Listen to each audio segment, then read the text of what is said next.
Να ρωτήσω και κάτι. Το επίδομα βαρέσει και γυρίσει εργασία του επικίνδυνου συντάξιμα δεν καταβάλλεται? Μέχρι στιγμής δεν υπήρχε τέτοιο επίδομα, οπότε δεν υπολογιζόταν.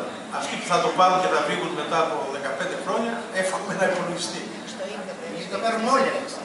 Στο ΙΚΑ, για να σας φέρω ένα παράδειγμα, δίνει μπόνους. Δηλαδή ένας που έχει 7.500 ημερομίσθια παίρνει 20% επιπλέον σύνταξη.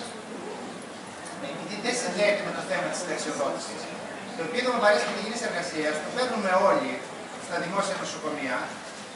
Εγώ που έχω αυτά τα χρόνια που έχω, δεν θα πω νωρίτερα στη σύνταξη. Αλλά αυτό το επίδομα το παίρνω κι εγώ. Το ΙΚΑ το δίνει σε αυτούς που θα φύγουν με προϋποθέσεις βαριών διαθελειών επαγγελμάτων. Αυτοί που θα φύγουν και σε εσάς με τις διατάξεις αυτές θα το πάρουν, οι υπόλοιποι θα το παίρνουν έτσι. Έτσι. Θα το παίρνουμε δηλαδή. Δεν θα το παίρνετε στη σύνταξη. Θα το πάρουν στη σύνταξη εκείνοι που θα έχουν ενταχθεί.